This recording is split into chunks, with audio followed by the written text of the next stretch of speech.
Well, good morning, everybody. I'm Summer Stephan, San Diego County's district attorney. And as Marissa said, I've been in this fight for a very, very long time. Such a long time that it was even before we had the law for human trafficking in the state of California. That's how long ago. So basically beginning from scratch with this issue. And Marissa Ugarte was the person who highlighted and informed, and so it is no wonder that it is Marissa Ugarte and Bilateral Safety Corridor Coalition with her partners that have put together this conference.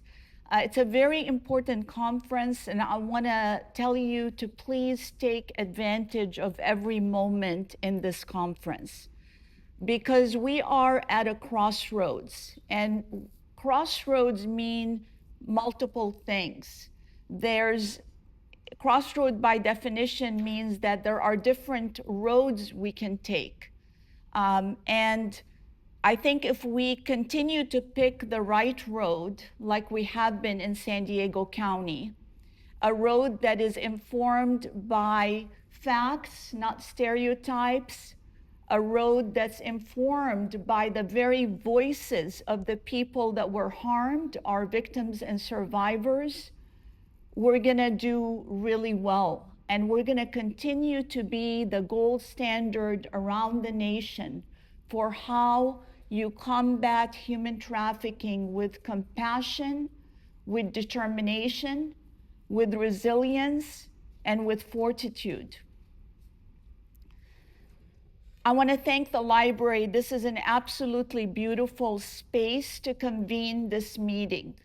But this meeting is not, it's not like a meeting to celebrate and all of these things.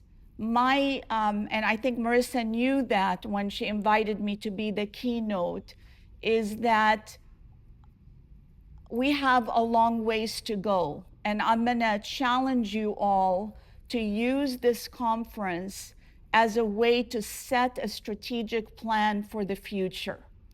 And people who know me, my team is here and they're pretty used to this.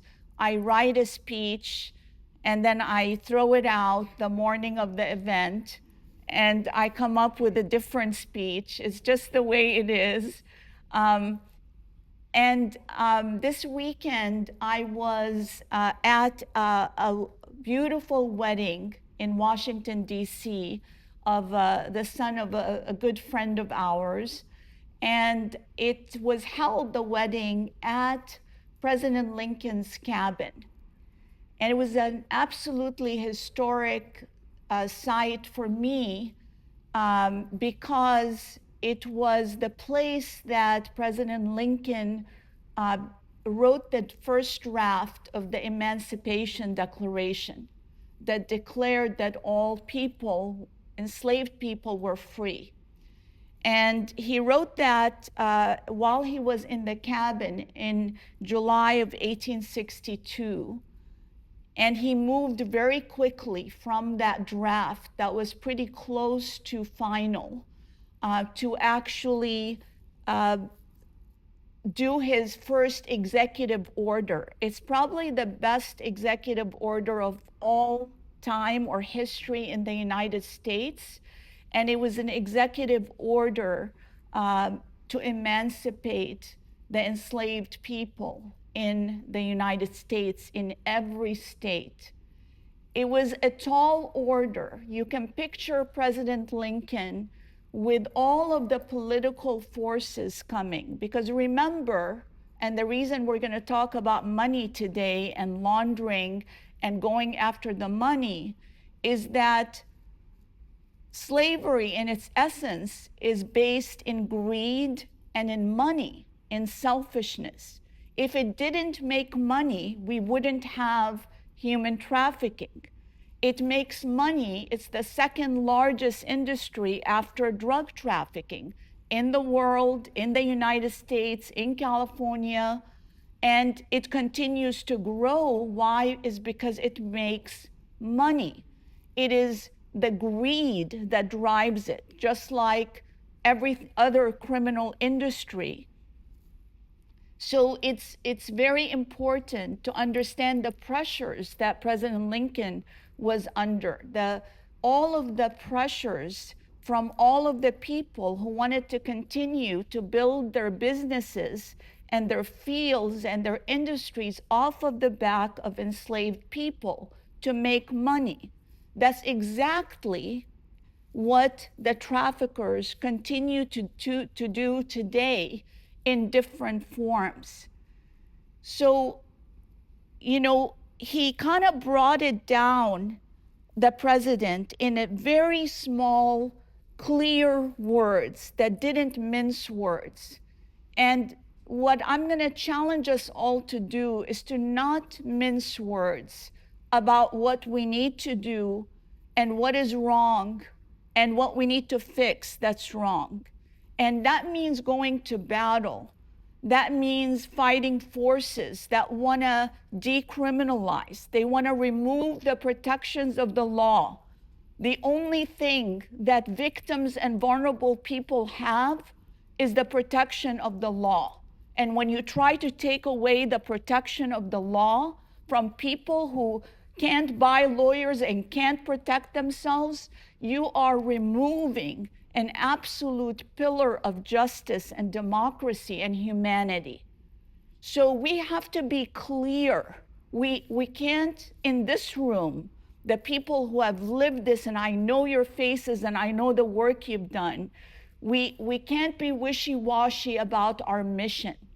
We have to have moral clarity.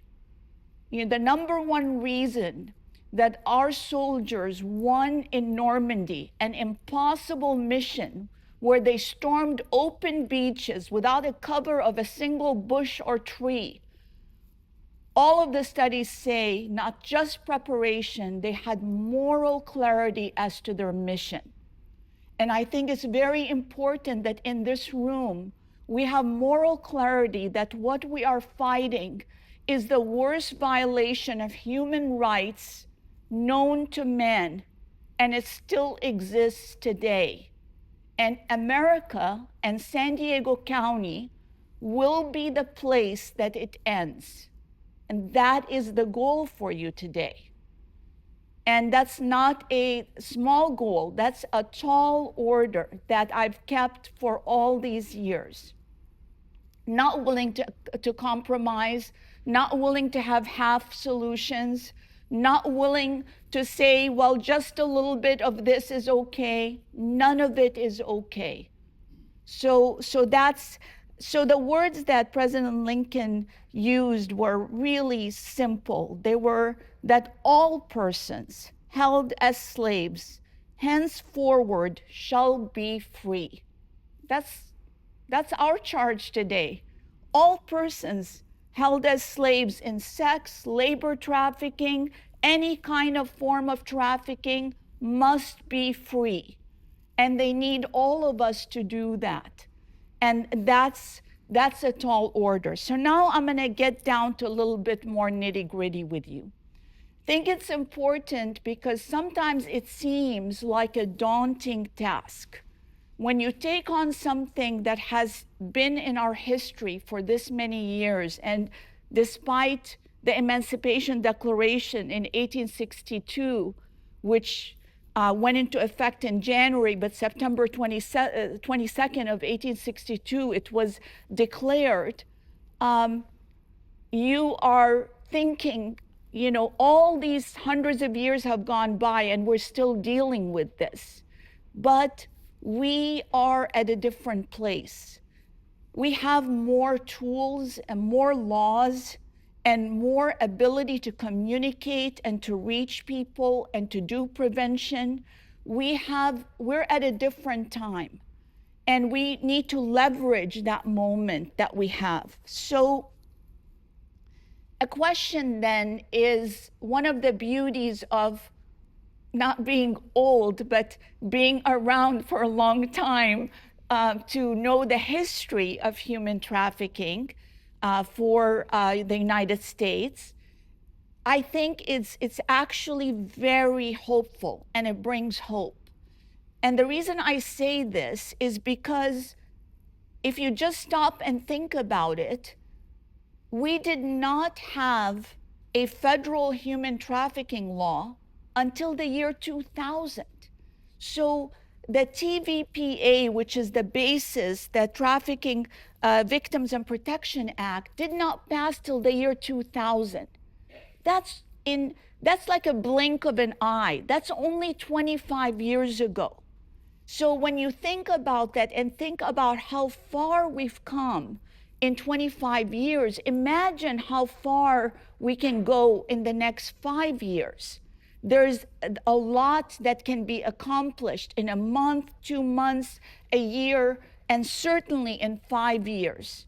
So when that passed in the year 2000, state prosecutors like me got very jealous. And we're like, how come it's only a federal law? You know, we want the tools right here in our state to fight this. So that's when I started to go to bat to create a state law, and with other leaders around the state, we were able to pass our own version. We were only the second state, California, to pass our own human trafficking law in the year 2005. And so think about it. That means we're 20 years into it, because without laws, we can't act. You can't go up to somebody and say, knock it off, that's a human rights violation. Well, if they're making a lot of money out of it, they're not gonna stop. You need a law that tells them to stop. And so it wasn't until the year 2005, and I had the privilege of being the first prosecutor to train the prosecutors around the state through our California District Attorneys Association on this brand new human trafficking law. And then we established the first vertical division, the Sex Crimes and Human Trafficking Division, which I got to serve as chief of, to begin this prosecution, this ability to enforce this law, to bring it to bear. And the first time we brought a human trafficking case to court, the judge imagined a victim that was kidnapped off the street, put in the trunk of a car, and put in chains and sold. And of course, that's not how it looked at all. So it took a lot of education. It's like starting from absolute scratch to train. And the question always was, what is human trafficking? Now the question in San Diego is not what is human trafficking, but what can I do about it? How can I play a part in stopping it? So we went along, and of course we had another dream, which is to form the gold standard in the nation human trafficking task force. And the sheriff came together. Before she became sheriff, Kelly Martinez, I was there at the table, the chief of police, and the Department of Justice.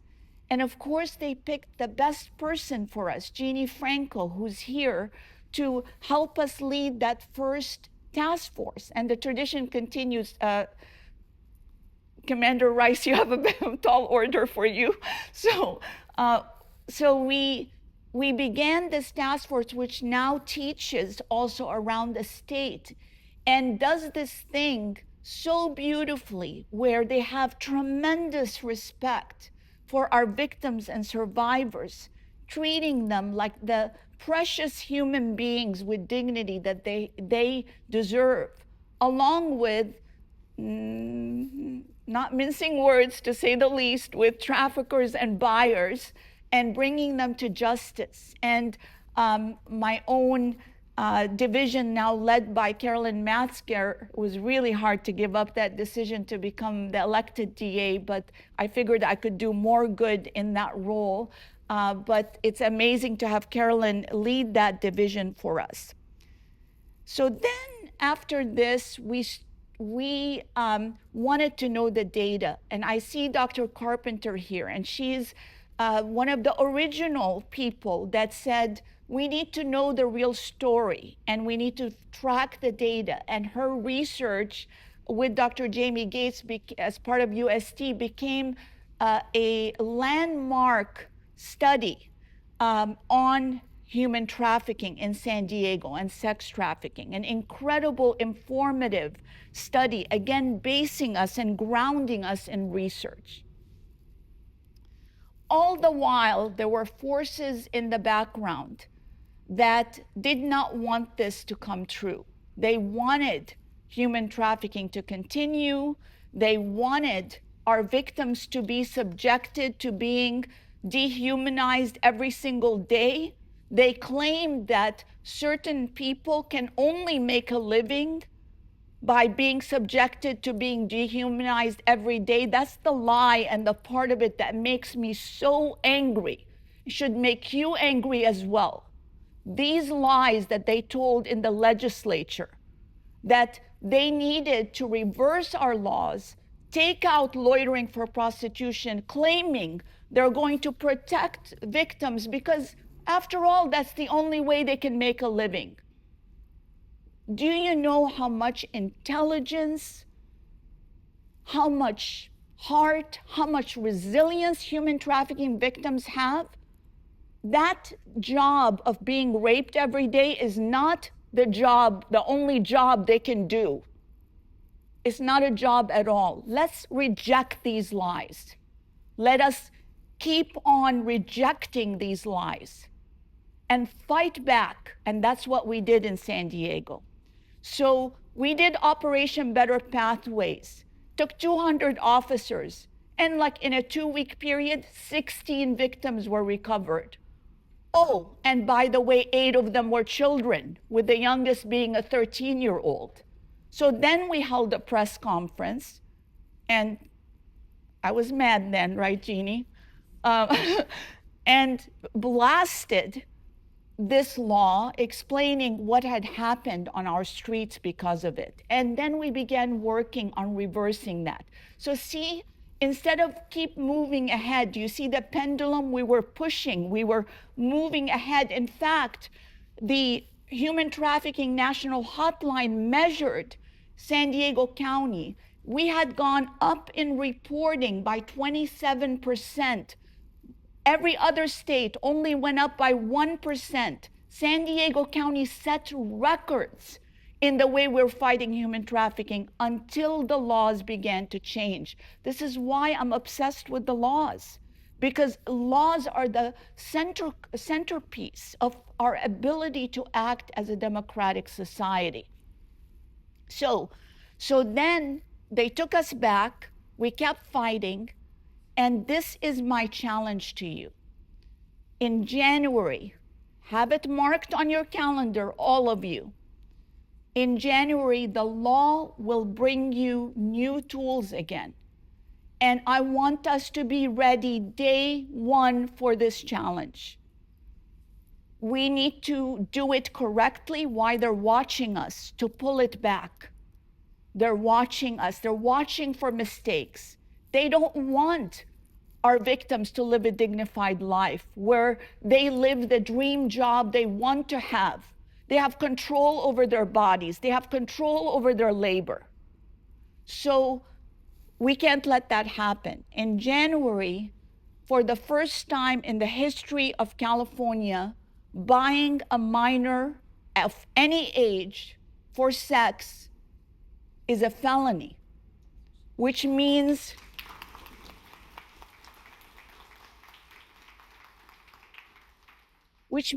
we need to be ready to act. Because again, what is it about? It's about the money. The people who are buying are lining the pockets of the traffickers, motivating them to keep grabbing, deceiving, and bringing more victims in. So the other challenge is loitering for prostitution on the demand side comes back into effect. So what are we gonna do about it? What happens when those cars that I saw, and I wanted to throw stuff at their windows, but the guys wouldn't let me. It's upsetting. I can't do what I want. I'm the DA after all. But the cars lining up to pick up people like they are a piece of pizza or a hamburger. Not in our town. This is a violation of decency and human rights. But it wasn't illegal, unfortunately, thanks to our legislature. But now it is again in January. What are our strategies? Yes. What are our strategies on how we're going to go after that demand? What are we going to do with the license plates of the people that are in the area, that are hanging out at 3 a.m. like to pick up the 13-year-old? What are we going to do with them? We better bring them to justice. We better prosecute them. We better have a press release every week about what we're doing about it. But while we're doing all of that, we need to make sure that our victims and survivors are not alone, that they have shelters, they have homes, they're able to get an education, they're able to get the trauma care, because every study tells you that the PTSD is just like our returning veterans. So what can we do about it? How can we continue to provide them? Our city attorney talked about Your Safe Place, which is an incredible place for victims of domestic violence, human trafficking. And now there are 2 more, one in the north and one in the south. The ribbon cutting is on Friday. But before even the ribbon cutting, we've had 4 victims of human trafficking come in there because they need help. So we're building the resources. And we have now 3 family justice centers in San Diego County, which has been a dream to regionalize family justice centers. So let us not forget about the side that they can't all of a sudden become bankers or teachers. It's a path, it's a deep programming. They will need us all to do it. And we cannot forget about labor trafficking. And I see Shanish Allur, our great leader, that has helped us build the workplace justice division, where we treat wage theft as a pathway to labor trafficking. And guess what? One of our major cases right now, she came to our attention as just a wage theft. She just wanted her check back.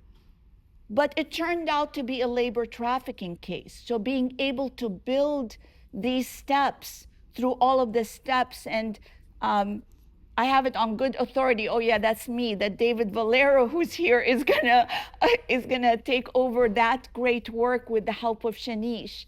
So always looking outside the box.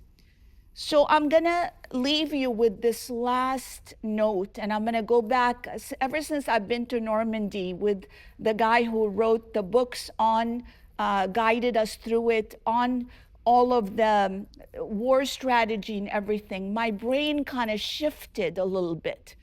And I'm obsessed with studying it and reading about it. Why?